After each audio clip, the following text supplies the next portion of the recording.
నమస్తే, welcome to our channel. నేను సిరి. జగన్మోహన్ రెడ్డి గారికి మరో ట్రిపుల్ ఆర్ దొరికారా అంటే అధికారం దీని తర్వాత జగన్మోహన్ రెడ్డి గారికి అయితే అందరూ అంటే నేతలే కావచ్చు ఏదైనా కూడా వాళ్ళందరూ ఎదురు తిరగడం, వాళ్ళు పెట్టే వీడియోలలో ఆయన అంటే వాళ్ళు అడిగే క్వశ్చన్స్కి జగన్మోహన్ రెడ్డి గారు అయితే ఎక్కడ కూడా ఆన్సర్స్ ఇవ్వలేకపోవడం. ఇప్పుడు చూసినట్టయితే మరి కేతిరెడ్డి గారు అయితే కొన్ని వీడియోలు అయితే రిలీజ్ చేస్తున్నారు జగన్మోహన్ రెడ్డి గారిని, అంటే ఆయన పాలనని తప్పు పడుతున్నట్టే అనిపిస్తున్నాయి ఆ వీడియోలు చూస్తుంటే. మరి ఏం జరుగుతుంది నిజంగానే? మరి జగన్మోహన్ రెడ్డికి కేతిరెడ్డి రూపంలో మరో ట్రిపుల్ ఆర్ లాగా రావడం జరిగిందా? సో ఈ అంశాన్ని మనకి వివరించడానికి మనతో పాటు ఉన్నారు TDP official spokesperson Suryadevara Latha గారు.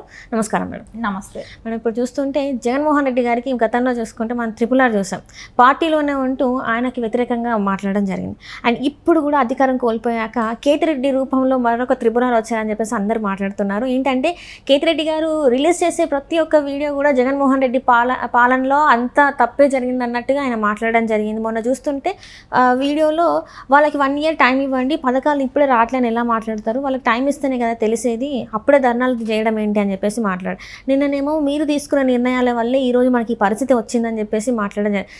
తర్వాతనేమో సినిమా వాళ్ళతో మీకేం పని అని చెప్పేసి అంటే ఆ పార్టీలోనే ఉంటూ జగన్మోహన్ రెడ్డి గారిని ఎదురు ప్రశ్నలు వేయడం జరిగింది.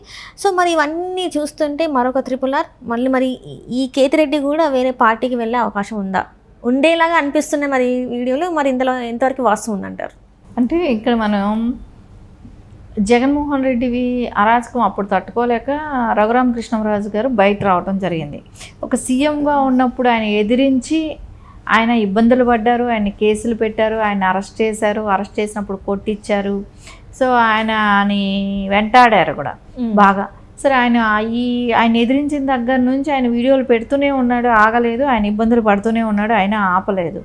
కానీ ఇక్కడ కేతిరెడ్డి గారు ఏంటంటే అపోజిషన్ వచ్చిన దగ్గర నుంచి కూడా సో జరిగిన మిస్టేక్స్ అన్నీ కూడా ఒక్కోటి బయట చెప్తా ఉన్నారు. మీరు ఏ రోజు ఎమ్మెల్యేలని పిలిచి మాట్లాడింది లేదు, ఎమ్మెల్యేలు ప్రాబ్లమ్స్ విన్నది లేదు అని చెప్పారు. సో ఆయన ఓడిపోయిన నెక్స్ట్ డేకే చెప్పేశారు అన్నమాట. సో తర్వాత నెక్స్ట్ ఇప్పుడు మనం సినిమా వాళ్ళ గురించి చెప్తున్నారు. సినిమా వాళ్ళ గురించి చెప్తూ కూడా మనకెందుకు సినిమా వాళ్ళ టికెట్ల రేటు అభిమానంతో మా ప్రేక్షకులు వాళ్ళ అభిమాన హీరో కోసం ఎంతైనా ఖర్చు పెట్టి చూస్తారు. కానీ ఆ రోజు సినిమా వాళ్ళని అవమానపరచడం కూడా తప్పు. వాళ్ళని చిరంజీవి గారు కానివ్వండి, పెద్ద పెద్ద స్టార్స్ వెళ్ళారు, మహేష్ బాబు గారు ఇలాంటి వాళ్ళందరూ కూడా వెళ్ళినప్పుడు సో పెద్ద ప్రొడ్యూసర్ అశ్విని దత్తుల గారు లాంటి వాళ్ళు ఇలాంటి పెద్దవాళ్ళు వెళ్ళినప్పుడు కూడా ఆయన నడుచుకున్న విధానం కానివ్వండి, ఆయన మాట్లాడిన విధానం కానివ్వండి, అవన్నీ కూడా చూసి అందరూ ఇండస్ట్రీ వాళ్ళే కాదు ప్రజలు కూడా అనుకున్నారు ఇంత అహంభావమా అనిపించింది. ఎందుకంటే వాళ్ళ కార్లు కూడా లోపల వరకు వెళ్ళి చేయకుండా గేట్ అవతల పెట్టించి నడిపించుకుంటా వెళ్తే ఆ విజువల్ కూడా ఒక ఆనందం అండి. ఏంటంటే ఒక సైకోయిజం ఉంటే ఎట్లా ఆనందం ఉంటుందో అక్కడ నుంచి వాళ్ళని వీడియోలు తీయటం, అక్కడ నుంచి వాళ్ళని చూపెట్టడం కూడా మనకు టీవీల్లో చూపెట్టడం కూడా జరిగింది. సరే వీళ్ళు మాట్లాడుతుంటే కూడా తల తిప్పుకొని నవ్వుతూ ఉండటం, వాళ్ళు నమస్తే పెడితే నవ్వకం అంటే ఈయనది కొంచెం వెక్కిలి నవ్వులు ఉంటాయి కదా, అంటే నవ్వులు నవ్వటమే. కానీ ఇవన్నీ కూడా ప్రజలందరూ కూడా గమనించారు. సరే ఎంత ఇచ్చేసినా ప్రతి హీరోకి అభిమానులు అనేవాళ్ళు ఉంటారు. సో వాళ్ళ మనోభావాలు అయితే అక్కడ దెబ్బతిన్నట్టే అనిపించింది. అంటే హీరో ఆర్టిస్టులు కానివ్వండి, డైరెక్టర్లే కానివ్వండి, అంటే రాజమౌళి గారు కూడా వెళ్ళారు కదా. సో ఇలాంటి పెద్ద పెద్ద వాళ్ళు వెళ్ళినప్పుడు ఈయన చూపెట్టిన హావభావాలే కానివ్వండి, ఈయన వాళ్ళ మీద ఒక నేను సుపీరియరు మీరేంటి ఆఫ్టర్ ఆల్ అన్నట్టే నడుచుకున్నాడు అక్కడ. ఇవన్నీ కూడా ప్రజలు గమనించారు. సో అభిమానులకి ఉంటుంది అది. సో కరెక్ట్ చాలా వరకు కూడా ఆర్టిస్టులుగా ఉన్న వాళ్ళే కానివ్వండి, చాలామంది డైరెక్ట్గా అవ్వచ్చు, ఇండైరెక్ట్గా అవ్వచ్చు, జగన్మోహన్ రెడ్డి ప్రభుత్వం ఉండకూడదు అనేదే కోరుకోవటం జరిగింది. సో దాని పర్యవసానం మనం చూసాం ప్రజల్లో ఎలా కనపడింది అనేది. అంటే ప్రతి ఒక్కళ్ళలో నుంచి వచ్చిన విజయం ఇప్పుడు ఇది కూటమి ప్రభుత్వం. సో ప్రతి వాళ్ళకు కూడా అంటే ఇండస్ట్రీ పరంగా కూడా వ్యతిరేకత ఉంది అనేది కేతిరెడ్డి గారు చెప్పటం జరిగింది.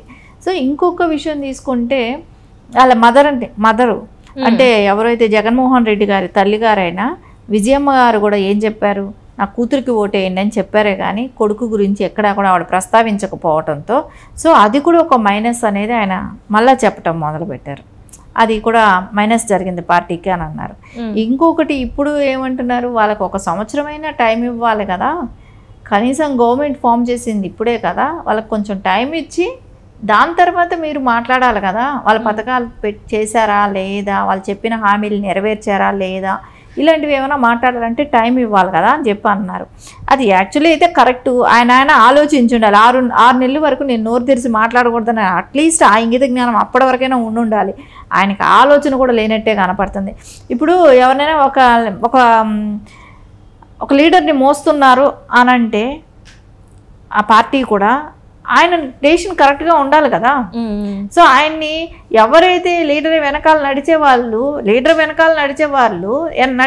వాళ్ళే ఆయనకి తెలియజెప్తుంటున్నారు ఇక్కడ. సో ఆయన్ని ఫాలో అవుతున్నారు కదా. సో ఎవరైతే లీడర్ని ఫాలో అవుతున్న వాళ్ళు అక్కడ తెలియజెప్తున్నారు వాళ్ళకి. అయినా ఆయన వినట్లేదు కదా. కనీసం 6 months కూడా నువ్వు ఆపుకోలేక మీరు వాళ్ళకేం చేశారు వీళ్ళకేం చేశారని మళ్ళా అంటే ఇప్పుడు సోషల్ మీడియాలో అమ్మక వందనం గురించి మాట్లాడుతున్నారు, వాలంటీర్ల గురించి మాట్లాడుతున్నారు. ఇవన్నీ ఆల్రెడీ అసెంబ్లీలోనే కూడా అయిపోయాయి కదా. ఆయన అసెంబ్లీలోకి రావట్లేదు కదా. అసెంబ్లీలో ఏదైతే శ్వేతపత్రాలు రిలీజ్ చేస్తున్నారో వాటికి కౌంటర్ దాఖలు అంటే ఇవ్వట్లేదు కదా, కౌంటర్ ఇవ్వట్లేదు, ఏమి ఇవ్వట్లేదు. అసెంబ్లీ బయట ఉండి అంటే వాళ్ళు మన తాడపల్లి ప్యాలెస్లో తను ప్రెస్ మీట్లు పెడుతున్నాడు. అదేంటి ఇక్కడికి వచ్చి మాట్లాడాల్సింది పోయి, ప్రజల గురించి మాట్లాడాల్సింది పోయి అక్కడ మాట్లాడితే అది ఎంతవరకు కరెక్ట్ అంటారు? మరి అది కరెక్ట్ కాదనేది సేమ్ పార్టీ వ్యక్తులు చెప్తున్నారు ఇప్పుడు. అది కరెక్ట్ కాదనేది అపోజిషన్ వాళ్ళకన్నా కూడా ఇప్పుడు కేతిరెడ్డి గారు లాంటి వాళ్ళైనా కూడా అదే చెప్తున్నారు కదా. నువ్వు మాట్లాడేది కరెక్ట్ కాదు అనేది చెప్తున్నారు. కానీ అదే నేను చెప్తున్నాను, నిన్ను ఫాలో అవ్వాల్సిన వాళ్ళు, నువ్వు ఒక లీడర్ పార్టీకి, నిన్ను ఫాలో అవ్వాల్సిన వాళ్ళందరూ కూడా నీకు సజెషన్స్ ఇస్తున్నారు. ఇస్తే కూడా ఆ సజెషన్స్ కూడా వినటానికి నీకు ఇష్టపడట్లేదా అంటే నీ అహంభావం ఏంటనేది తెలుస్తుంది. నేను మాట్లాడిన నేను ఎలా చేసినా కూడా మీరు నన్ను చచ్చినట్టు ఫాలో అవ్వాలన్నట్టు ఉంది ఆయన మెంటాలిటీ. సో అది కేతిరెడ్డి గారు ఈరోజు అది ఆయన చేసిన ప్రతి మాట ప్రతి పనులని కూడా ఈరోజు చెప్తున్నారు ఆయన. ఎందుకంటే ఆయన హలో గుడ్ మార్నింగ్ అని చెప్పి కొన్ని ప్రోగ్రామ్స్ పెట్టుకొని ఆయన ప్రజల్లో బాగానే ఉన్నారు. అంటే రోజు సోషల్ మీడియాలో మనం చూసిన వ్యక్తి కాబట్టి. సో అంత యాక్టివ్ పర్సన్ ఈరోజు నేను మిమ్మల్ని రోజు విమర్శించడం మొదలుపెట్టారు. సో ఆయనకంటే మీ పనితనం నచ్చలేదనేది ఇప్పుడు అర్థమైపోయింది కదా. సో రేపొద్దున ఇదే పార్టీలో ఈయన బిహేవియర్ ఇలాగే ఉంటే మళ్ళీ అదే పార్టీలో వాళ్ళు ఉన్నారు. సో రేపొద్దున మన భవిష్యత్తు ఏంటి, మనం ఏంటి అనేది వాళ్ళకు ఒక ఖచ్చితంగా డౌట్ అనేది ఉంటుంది. సో ఈయన మారుతాడా, మనం చెప్పేదాని మూలాన మారుతాడా, లేకపోతే మనం వేరే పార్టీని ఎంచుకోవాలా అనేది కూడా వాళ్ళు ఆలోచిస్తారు కదా. సో ఇప్పుడు ఆయన ఆలోచనలోనే డైనమాలో ఉన్నట్టే కనపడుతుంది కేతిరెడ్డి గారు. సో ఈయనకి అంటే నేను అనుకుంటే ఇంటర్నల్గా చెప్పే చూసుంటారు. ఓకే, ఇంటర్నల్గా చెప్పే ఉంటారు. సో చాలా మీటింగ్ ఇప్పుడు ఓడిపోయినాకంటే ఖాళీయే కదా, వెళ్ళి కలిసి ఉంటారు, ఇది చేశారు మీరు తప్పులు జరిగాయి అనేది ఒక ఇంటర్నల్ కూడా జరిగి ఉంటుంది. కానీ ఆయన కూడా ఆయనలో మార్పు లేకుండా ఉండుండొచ్చు. సో అందుకని ఇప్పుడు బహిరంగంగా చెప్పటం మొదలు పెట్టారు. ఈ బహిరంగం చెప్పటం మొదలు పెట్టిన తర్వాత ఇంకా వేరే పార్టీలు చూసుకుంటారు ఖచ్చితంగా. సో వాళ్ళ ఫ్యూచర్ వాళ్ళు చూసుకుంటారు కాబట్టి ఖచ్చితంగా వేరే పార్టీలకు మళ్ళీ వాళ్ళు షిఫ్ట్ అయిపోయే అవకాశం అయితే ఖచ్చితంగానే అనిపిస్తుంది మనకి.